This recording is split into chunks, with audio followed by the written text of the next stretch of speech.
Hi and welcome to the Soholiff Spotlights. I'm absolutely delighted to be joined today with the wonderful Susie Miller. Hello. Hello, who has made a really fabulous film called One More Guest. So thank you so much for coming down to talk to us today about this. I'm always keen to talk about this film. Brilliant. So for our audience, could you give us just a little teaser of what One More Guest is about? One More Guest was inspired by my mum. In fact, I actually was writing it whilst sitting at her dining room table, and she has early stage dementia, and that's what a lot of us will either have directly or indirectly through our families. And so I wanted to write something that wasn't depressing and that showed another, my experience of it, really. So in One More Guest, the mother character, Juliet, she has early stage dementia, and she, like my real mother, has a boyfriend who's quite a bit younger than her. and this is where we go into fantasy, so my sister doesn't kill me. There's a daughter who's a single mother who's very, very uptight, totally the opposite of her mother, and they're about to take her off, her and the son, into a dementia home. And then the mother decides to, she doesn't decide, she's helped to elope with her lover, which kind of causes all kinds of trouble with the family.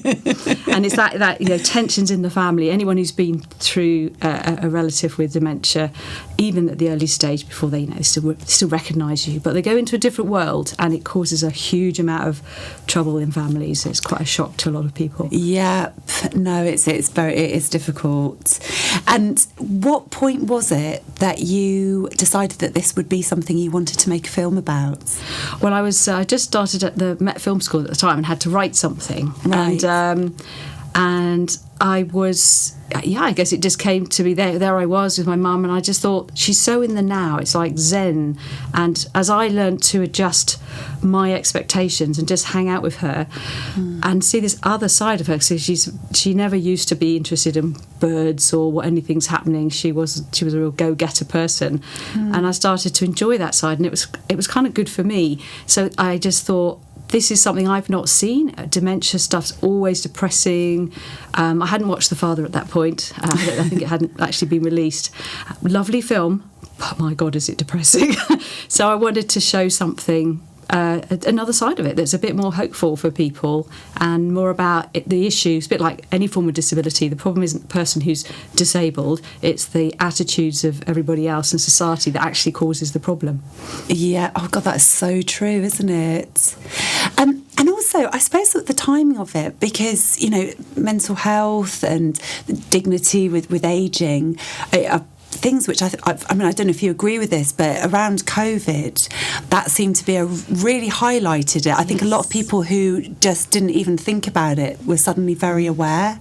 I think that whole moral issue around there was a sense that the elderly would just be, well, they're old anyway. Yeah. And as they kind of, there's actually a new, there's a word for it. It's called senicide, when you basically kill off your elderly, which is kind of what was happening in the homes. And not wanting to get too political, but it has been found that was illegal, sending people back from hospitals. It's insane. It was horrific, and all of that was kicking off, and I guess that's probably definitely informing the background. This whole attitude to the elderly as being disposable, and also, and I like the fact that I remember one of my brothers saying, "What's this about Mum's boyfriend? He thought she just imagined it because she has early stage dementia." I said, no, he's real.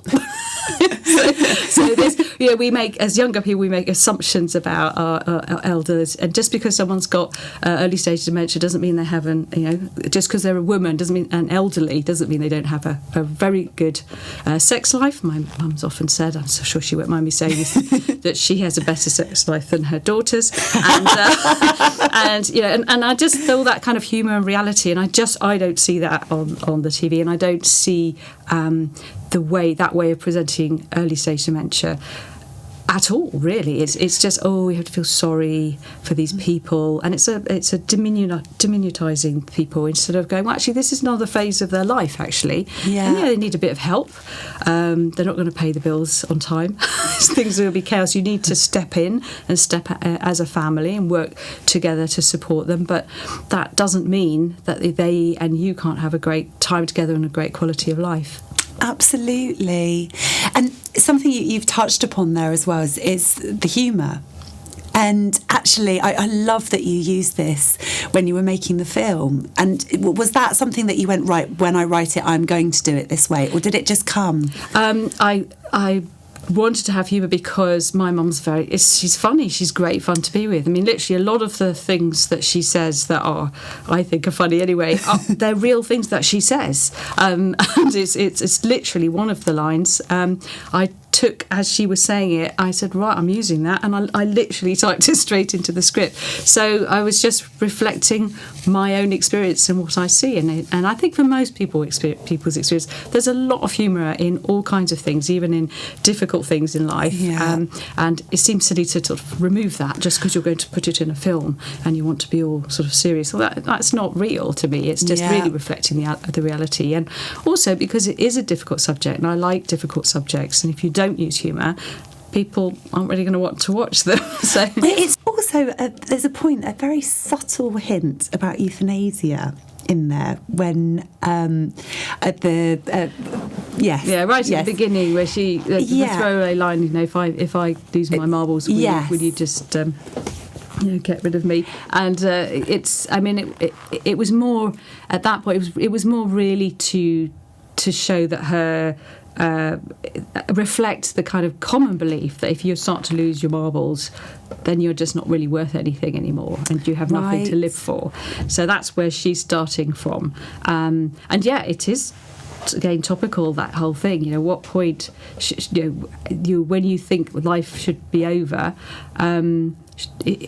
is it because of intense suffering or simply because you don't think you're valuable anymore, which would not be a good use of euthanasia, my personal opinion. Especially when the person who's supposed to have lost their marbles is actually was very happy, joyful, probably more joyful than she's been in most of her life, funnily enough. And I'm not, for anyone who's experienced dementia, it can be very difficult. People can get paranoid, they can be very unhappy.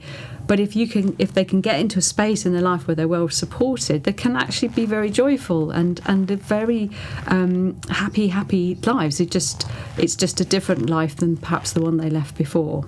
And that's what I wanted to show with the film. Oh no, it's lovely. And is this your first film? It is my very first film. Wow, that's incredible. And I mean, how did you go about getting it funded and getting it made? I was very cheeky. I had moved to Falmouth University at that time to complete my screenwriting masters, and I'm like, well, I've written this short to my course lead. What do I do now? And, I'm a mature student. I haven't got time to mess around. And he said, well, just go out and make it. And we were just coming out of COVID, or that period of COVID. And I put a request on Facebook to people locally in East Sussex and said, does anyone want to make a film? And it was a bit of a miracle, really, because all these amazing people popped up who just prepared for absolutely nothing, which I do not, I never want to make another film where I don't pay anyone. I have to say that. But on this particular occasion, I didn't say no. And we came together and made the film. That's wonderful. So finally, what made you choose the Soholiff? Oh, because it's local and it's London, and the film's got into the, I don't know if I'm saying this right, Oaxaca Film Festival in Mexico, which is lovely, but we can't all afford to go out to Mexico. So what I love about this is being in London as the centre of everything, and my sort of biggest joy will be seeing everyone again and them coming along to the screening, and just that's kind of the best thank you in a way, courtesy of Soholiff. It's our pleasure. We love one more guest. For them to have that experience and to see it with an audience would be very, very exciting. So yes, thank you very much for selecting us. Well, look, thank you so much for making such an important film, but one that's so engaging and it's beautiful, and it's really wonderful that we can actually look at this in a different way. So thank you very much. So everybody, make sure that you see One More Guest. You can get your tickets, you've got to see it, it's fabulous. Right, thank you.